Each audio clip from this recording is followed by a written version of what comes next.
Tucker Carlson is out at Fox News. Some people wondering if he was issuing warnings, if he was out on interviews talking about the problems with the media, maybe forecasting something that was going to be coming in his world. How Fox News announced this. We were all waking up. It's a Monday morning. A busy week ahead. Gosh, I can't wait to watch Tucker Carlson tonight after my busy, grueling day at work. Unfortunately, Tucker Carlson's not going to be there anymore, and he's not even going to be getting an exit show, a final countdown, nothing to even say goodbye. We have some news from within our Fox family. Fox News Media Smaller family and now. Tucker Carlson have mutually agreed to part ways. Tucker's last show was this past Friday. And starting tonight, Fox News Tonight will air live at 8 p.m. Eastern.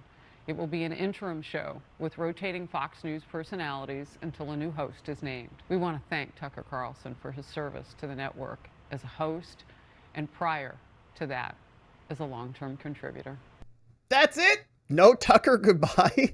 That's it? He was #1 over there. I think 5 was actually the #1 highest show, but I think he had a certain demo. He was killing it. He was crushing it. And they just, that's it. I guess that's it. You're done. You're out of here. So that felt a little bit weird, felt a little bit unsatisfactory. And people are wondering what actually happened here. A source familiar with the situation told Axios that the firing was not a part of the settlement agreement. We're wondering about that. If Tucker Carlson was fired from Fox and that ever leaked out and Fox News was discovered to have fired their top anchor because Dominion told him to, that would, I think, even be more catastrophic than this. A slew of material was uncovered during pretrial discovery that apparently implicated Carlson, they say. More information could be that it was legally damaging as there are more cases coming. Former Fox News producer suing the network, that was a long time ago. Private text messages, Carlson pressed to get a fellow Fox News reporter fired for fact-checking a tweet, they say. Carlson didn't respond to comment. A lot of rumors, but not a lot confirmed. We had yesterday, Ray Epps was on with 60 Minutes, spinning his yarn about whatever reality he's living in. And the rest of us are thinking maybe that had something to do with this. Was Tucker Carlson waking up today about to obliterate Ray Epps? Say, oh yeah, nice little 60 Minutes bit there. How about I respond to you on my show, 60 Minutes, and maybe they cut that off. They said, no, not so fast there, buddy boy. We don't want to hear any of that stuff. So there was a lot to unpack here. We don't know exactly what happened, but there was a lot of new talk, new behavior from Carlson that maybe has not been sitting well with some of these Fox News people. Here's Tucker. You wonder just how filthy and dishonest our news media are. Filthy. You'll be in the shower and you'll think they're bad, but how bad are they? Well, here's one measure of their badness. You can try this at home. Ask yourself, is any news organization you know of so corrupt that it's willing to hurt you on behalf of its biggest advertisers? All of them? Anyone who do that is obviously Pablo Escobar level corrupt and should not be trusted. All of them probably would do that. I mean, if the fee is high enough, they'll take it. How long did we have to live with brought to you by Pfizer everywhere we turn? Brought to you by Pfizer, brought to you by Pfizer, brought to you by Pfizer, all over the place. They'll take the money for sure. A couple Democrat politicians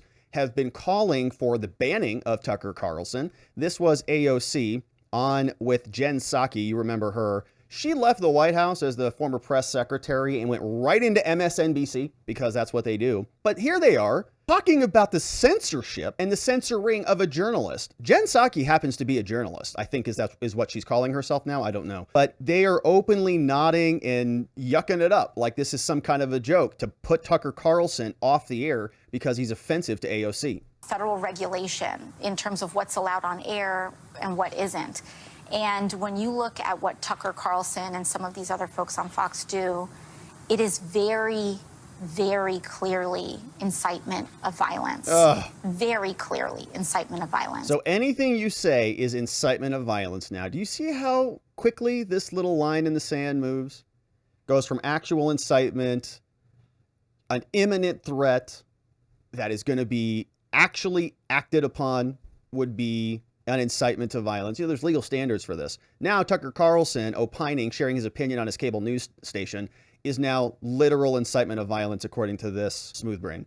And that is the line that I think we have to be willing to contend with. Yeah, great point. Gosh, you're so brilliant. Psaki, you're a journalist, you know. You're going to be next. These people are never going to stop where they are currently. You're a friendly right now, but as soon as they want to start, well, we'll leave it at that. AOC's not alone. She's got this guy, Chuck Schumer, who is also salivating or has been salivating for this.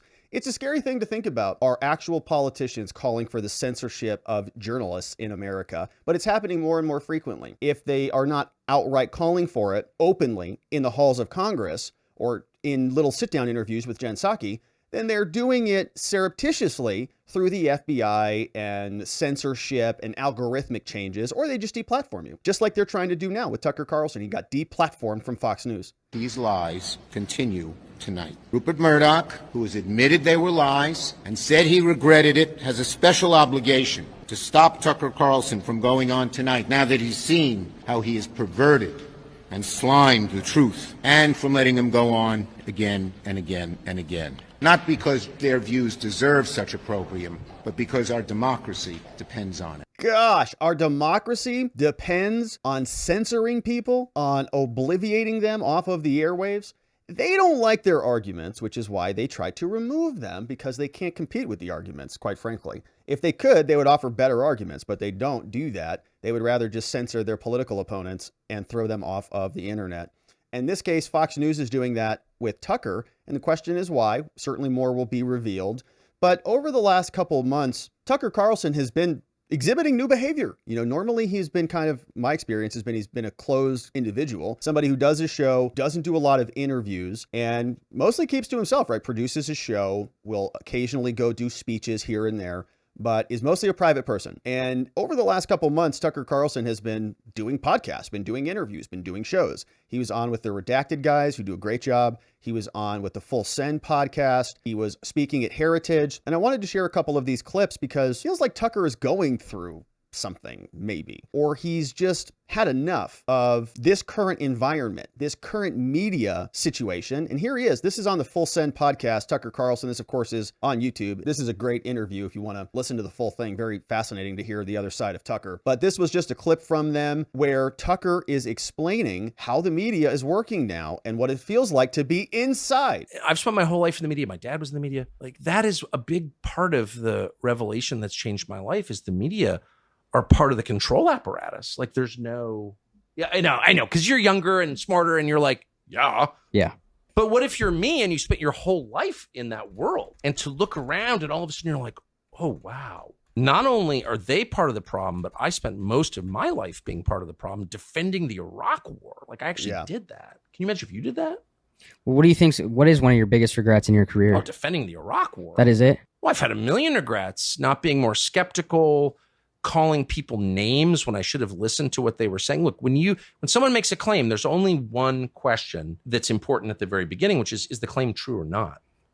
So I say, you committed murder or you rigged the last election. Before you attack me as a crazy person for saying that, maybe you should explain whether you did it or not. You know what I mean?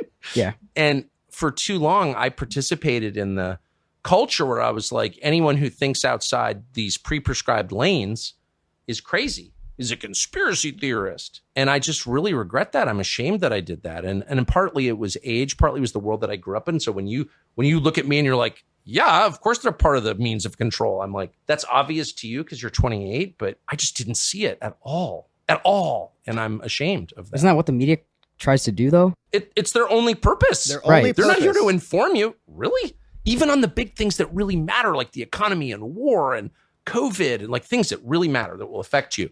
No, their job is not to inform you.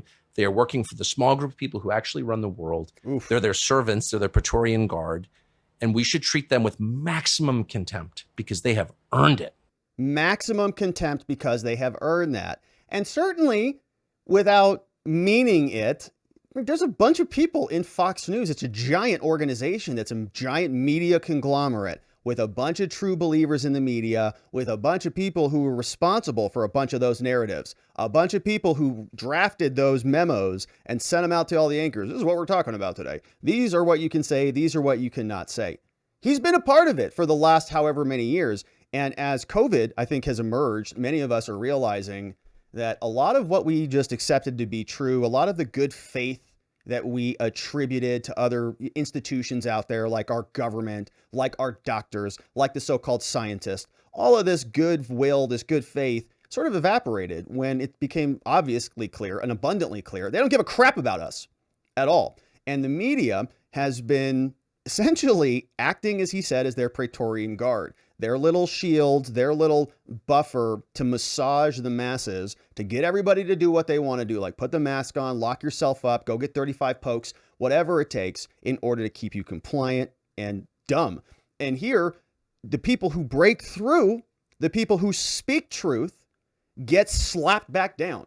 And this has happened time and again. And they are now prosecuting people for their involvement with a political organization, with a political movement. And Tucker recognizes that living in that dishonesty, living in that state of perpetual fear, perpetual confusion, being required to give up your thinking and your self-governance and your autonomy and follow whatever these people in charge tell us to do, it's not living in your truth. And if you're not living in your truth, you are living in darkness, and we cannot be doing that. Here's Tucker explaining it. The truth is contagious. Lying is, but the truth is as well. And the second you decide to tell the truth about something, you are filled with this, I don't want to get supernatural on you.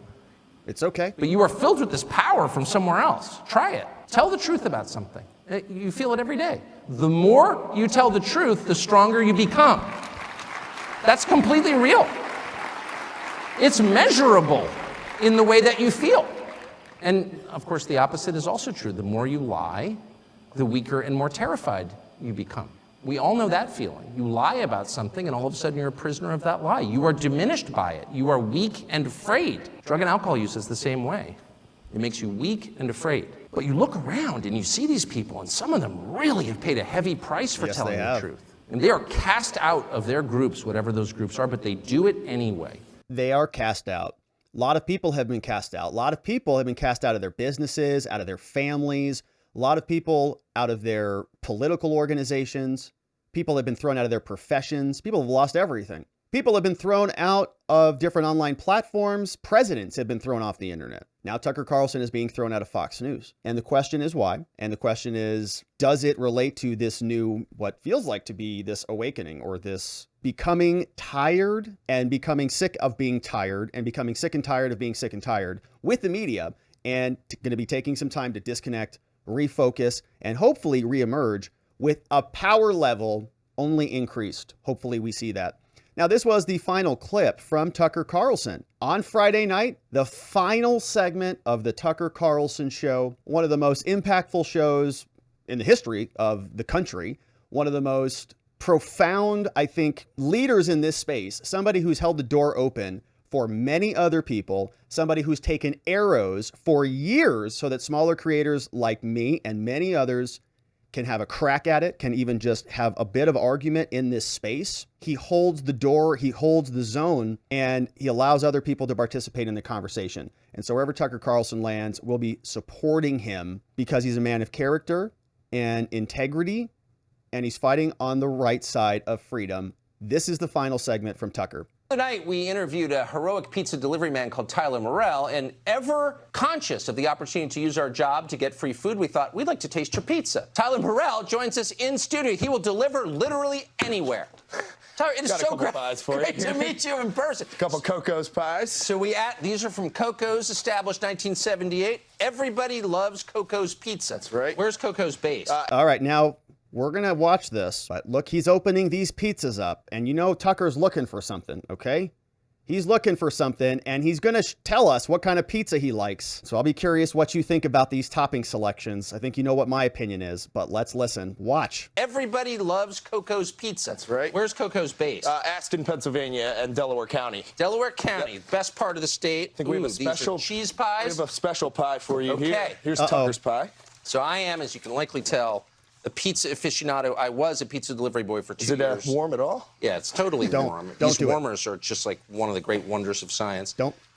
This is sausage. That's sausage. And pineapple. And really quick, as a pizza professional, do you look down on this order? I do. I think that. I consider it criminal. Yes. I knew you did. I used to deliver pizzas and calzones. I considered them immoral, but I delivered them anyway. It's actually still hot. It's actually still hot. All the way from It's so good, it's unbelievable. And you are a hero. How's your leg, by the way? Your leg was injured by the fleeing the car thief. It's got a bone bruise on it down here. Oh, damn, I can see it. Yeah, it's not too bad, though. Were your family and friends impressed by what you did? They were. They're actually here with me today. Are they really? Yeah.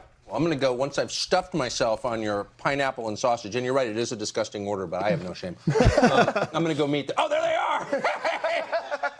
We just thought, what a great way to end the week. Yeah. Truly, that was a great segment, and I'm just grateful that you came on, and I'm especially grateful for the pie. Thank you for having me. Appreciate it. Employee of the week, we're just make it of the year, Tyler Morrell of Coco's Pizza. That's it for us for the week. We'll be back. By the way, the entire episode of Let Them Eat Bugs, not quite as good as pizza, streaming now on Fox Nation. Use the promo code ORIGINALS for 30 days free. And we'll be back on Monday. In the meantime, have the best weekend with the ones that you love, and we'll see you then. So they were expecting to come back, and obviously that didn't happen. So final send-off from Tucker Carlson. Let's play it out.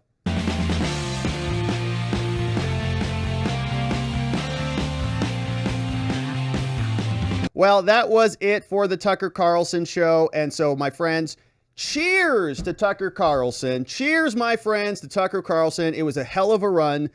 You're going to be more powerful and more forceful and a greater cause of good than ever before.